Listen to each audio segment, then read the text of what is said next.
Vetëm Allahun subhanahu wa ta'ala falenderojmë dhe vetëm prej tij falje, ndihmë, udhëzim kërkojmë.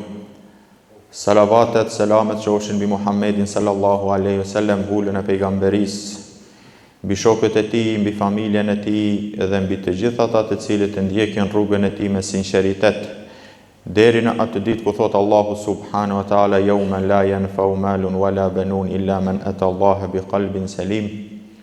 Atë ditë nuk të bën dobi asgjë, qoftë pasuri apo fëmijë, vetëm ai që shkon tek Allahu me një zemër të pastër, të përulur vetëm për Allahun subhanahu wa ta'ala. Rabbi shrah li sadri wa yassir li amri wahlul 'uqdatan min lisani yafqahu qawli. Të nderuar vëllezër, nëse ndalemi dhe analizojmë se sa Allahu subhanahu wa ta'ala i ka begatu pjestarët e islamit, sheh çudira. Dhe nuk ka një shtyllë në islam, qoftë namazi, zeqati, agjërimi, haxhi, apo qoftë edhe çdo detaj tjetër, vetëm se e sheh se i shërben edhe anës shpirtërore, jo vetëm anës së jashtme. Thot pejgamberi sallallahu alaihi wasallam me një hadith: "Inna abdan idha sahahtu lahu jismahu wa wasa'tu lahu al-ma'isha thumma lam ya'tini li 5 sinin la mahrum." Thot, nëse një robit tim i kam dhanë shëndet dhe i kam dhanë furnizim rrezik, ja kam mundsu në aspektin financiar që të më vizitoj mu, pra në Qabe, qoftë haxh apo umre, thumma lam ya'tini li 5 sinin, mirë po mrena 5 vjetëve nuk me viziton mua, le mahrum, është i privuar. Pra të nderuar vëllezër, kjo është për haxh. Nëse ndalemi për namaz, shohim mrekullira se si Allahu subhanahu wa ta'ala e ka ba çdo shtyllë dhe çdo detaj të jashtëm mi shërby anës së mbrëmshme apo anës shpirtërore. Allahu subhanahu wa ta'ala e ka ba obligim haxhin një herë në vit, ndërsa agjërimin e Ramazanin e ka ba haxhin një herë në jetë, ndërsa agjërimin një herë në vit. Që do të thotë, të nderuar vëllezër, se Ramazani është sezon i riafrimit me Allahun subhanahu wa ta'ala, i përmirësimit të marrëdhënieve mes njeriut dhe Allahut subhanahu wa ta'ala. Ka mundësi një njeri në mesin ton ishte sprovuar me një mëkat, dhe ndalet mendon me vetveten e vet, dhe aty i hap dera dhe shejtanit dhe thot se çka kam ba unë, kam ba shumë mëkate, nuk di a ka pendim për mu, dhe nuk merr hap për mu pendu tek Allahu subhanahu wa ta'ala. Nuk ka motiv. Allahu subhanahu wa ta'ala e dërgoi muajin e Ramazanit si sezon për ndryshim.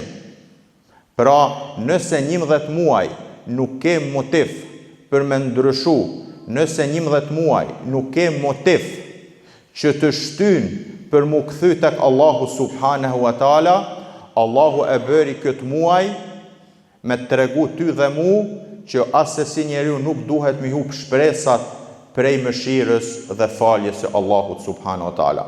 Dhe erdhi me këtë muaj që t'i tregoj njerëzve se sa do që keni ba mëkate, është kë muaj që Allahu subhanahu wa ta'ala ndryshon çdo gjë, e ndryshon edhe kozmosin, të nderuar vëllezër. Me mbylljen e dyrëve të xhehenemit ndryshohet edhe kozmosi, edhe pse na ndoshta këtë nuk e vrem. Aq shkon ndryshimi sa ndryshohet edhe era e gojës, bëhet më e mirë se sa era parfumit. Do me tregu, o vëlla i dashur, se edhe ti duhesh të ndryshosh dhe mundësit janë të ndryshosh. Pra muaji i Ramazanit, të nderuar vëllezër, dietarët e kanë quajtur shahr taghayyurat, muaj i ndryshimit. Edhe pejgamberi sallallahu alaihi wasallam kur vinte Ramazani, kana ajwad ma fi Ramadan, ishte pejgamberi sallallahu alaihi wasallam me bujari, mirë po kur vinte Ramazani, këtë bujarin kur i vinte Xhibrili me ja lexu Kur'anin dhe me ja mësu Kur'anin, e shtonte, pra e ndryshonte.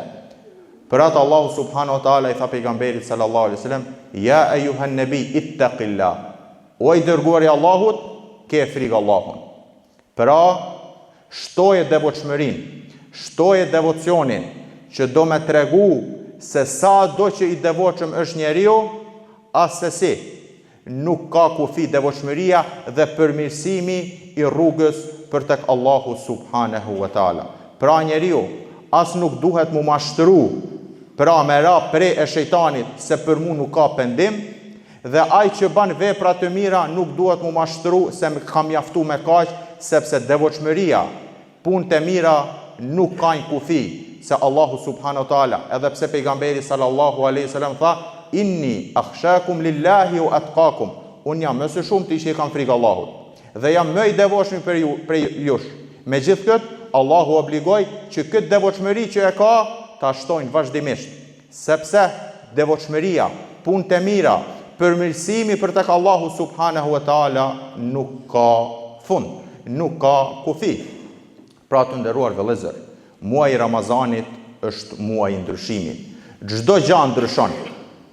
Nëse 11 muaj nuk ke pas motiv për me ndryshu, Allahu subhanahu wa taala e sjelli këtë muaj që të ndryshosh. Janë disa pozita që njeriu duhet me kalu pranë tyre, disa stacione që duhet me kalu që me arrit deri tek ndryshimi. Stacioni i parë të nderuar vëllezër është ar-raghbatu sadiqa, dëshira e sinqertë për me ndryshu. Jo vetë kam qef, miresht, jo. Dëshira e sinqertë që mi përkthy në vepra, du me ndryshu. Nëse nuk ekziston tek ti dhe tek unë dëshira e sinqertë për me ndryshu, për me arrit, për një qëllim, nuk ka mundësi me arrit. Kjo është edhe në këtë botë. Përktheje në jetën tonë të përditshme. Nëse prindi dëshiron ta baj fëmin e ti mjek, dëshira është e prindit. Mirë po dëshira nuk është edhe e fëmijët. Nëse i sjell të gjithë mjek në shtëpinë e tij, nëse fakultetin e mjekësisë e sjell në dhomën e fëmisë, a do të bëhet fëmiu mjek? Jo. Arsyeja nuk don, nuk dëshiron. Pra nuk dëshiron për me arrit. Allahu subhanahu wa taala e bani objektiv të agjerimit me arrit ndryshimin, me arrit devotshmërinë.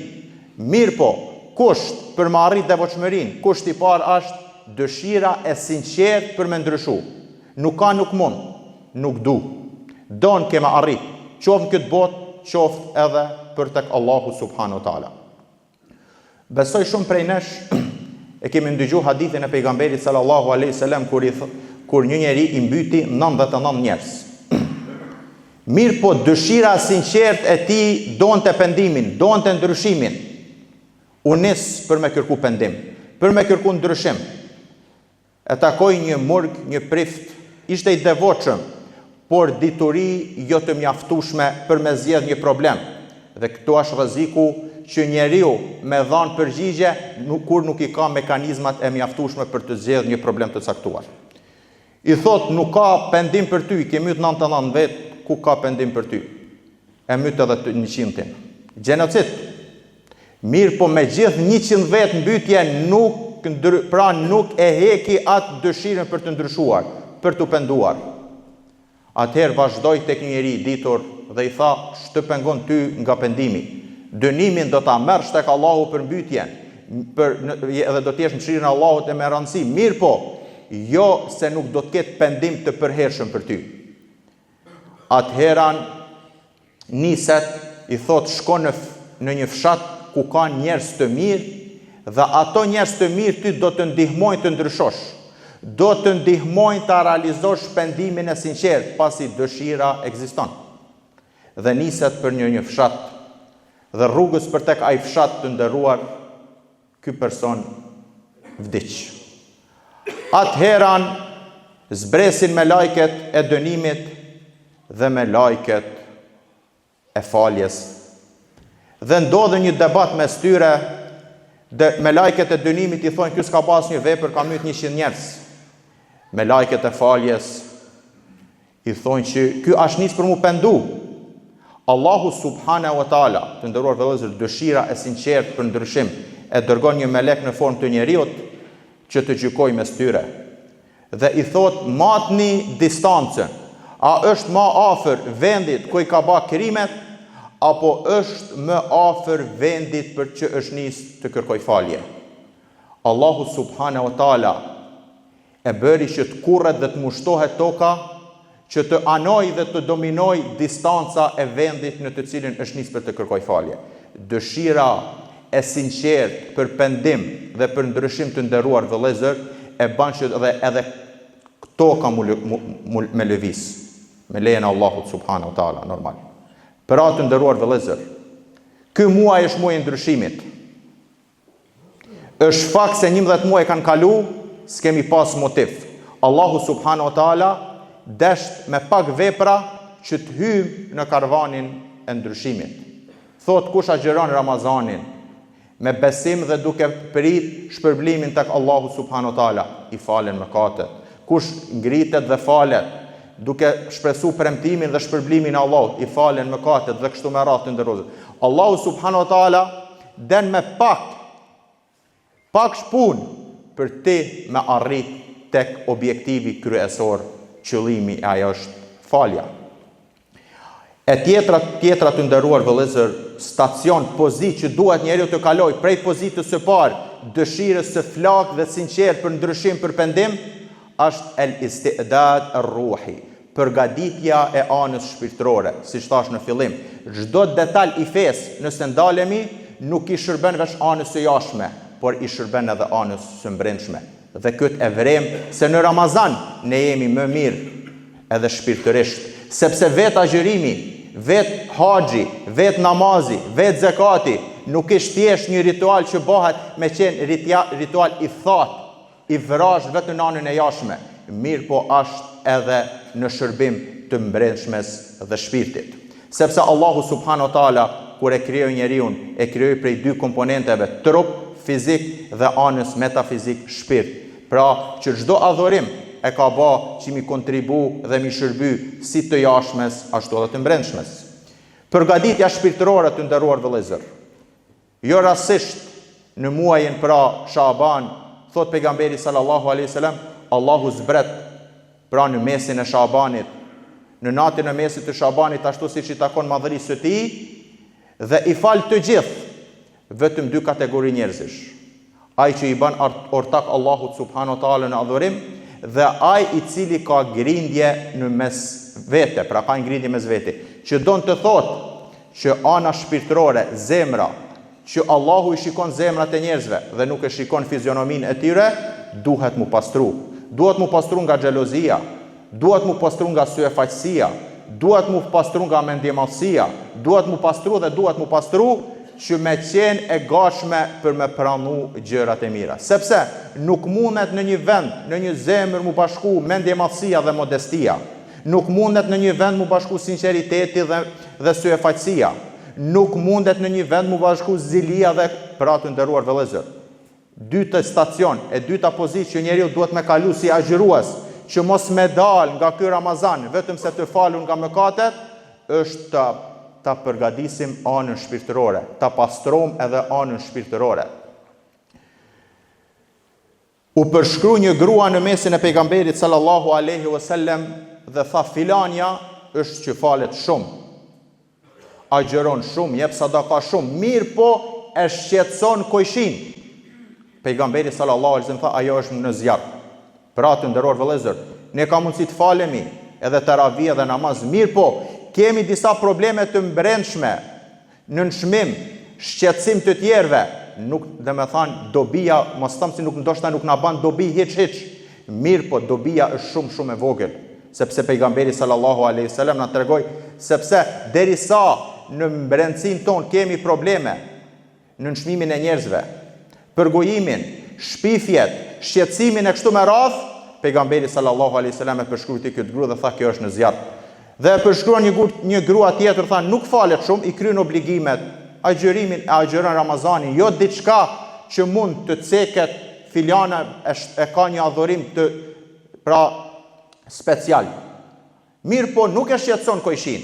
Pra morali i saj është e lartë. Tha ajo është në xhennet. Pra ana shpirtërore të nderuar vëllezër, nëse ne e përmirësojmë anën shpirtërore, nëse ne e pastrom zemrën tonë nga çdo smundje, të nderuar vëllezër, të jeni të bindur se edhe do të kemi jetë të rehatshme, edhe do të kemi vdekje të begatshme. Sepse jemi të kënaqur me caktimin e Allahut subhanahu wa taala. Thjesht nuk e vrasim mendjen se çka Allahu i dha apo nuk i dha filanit. Thjesht puno me porosinë e pejgamberit irdi bima qasama Allahu lek takun aghna nas. Bëhu i kënaqur me që Allahu ta ka caktuar, do të jesh njeriu më i pasur. Mirë, po njerëzit e kuptojnë njeriu më i pasur, do të jesh njeriu më i pasur edhe në anën shpirtërore, edhe në anën e jashtme. Sepse nëse je i varfër mrend të nderuar vëllezër, dije se ana e jashtme nuk të bën dobi.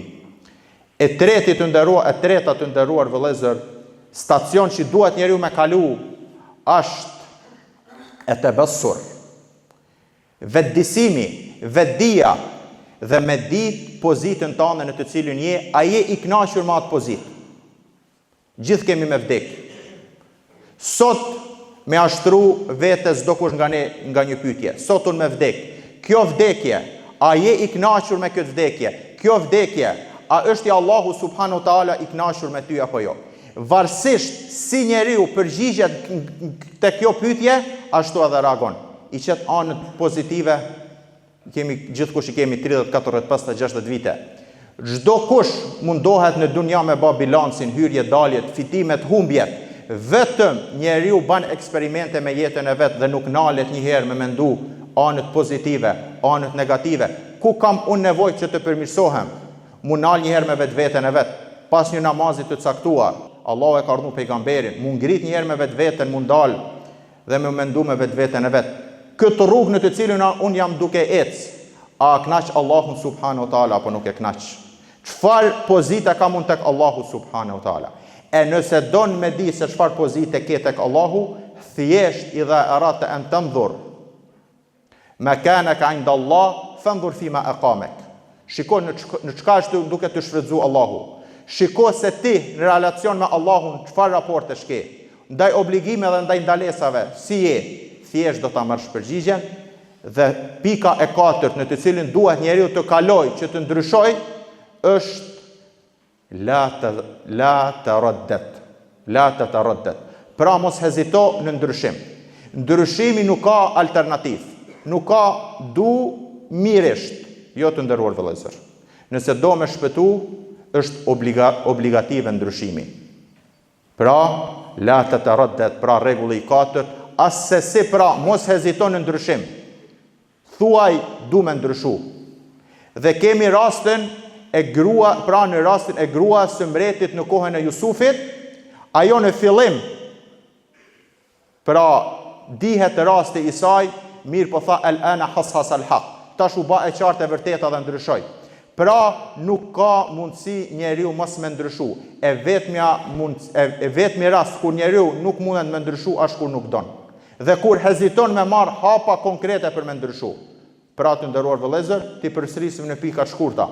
Dëshira e sinqertë, përgatitja anës shpirtërore, analizimi dhe vetëdijsimi i gjendjes aktuale në të cilën gjendemi dhe mos hezitimi për ndryshim. Nëse i ndjekim këto 4 pozita të nderuar vëllezër, shpresojmë tek Allahu subhanahu wa taala që të ndryshojmë. Me ndryshim me automatizëm të nderuar vëllezër, shpresojmë tek Allahu të na falën mëkatet dhe rezultati i faljeve të mëkatet është xheneti. Elusim Allahun me na bë pjesëtar të tij. Aqulu qawli hadha astaghfirullaha li wa lakum.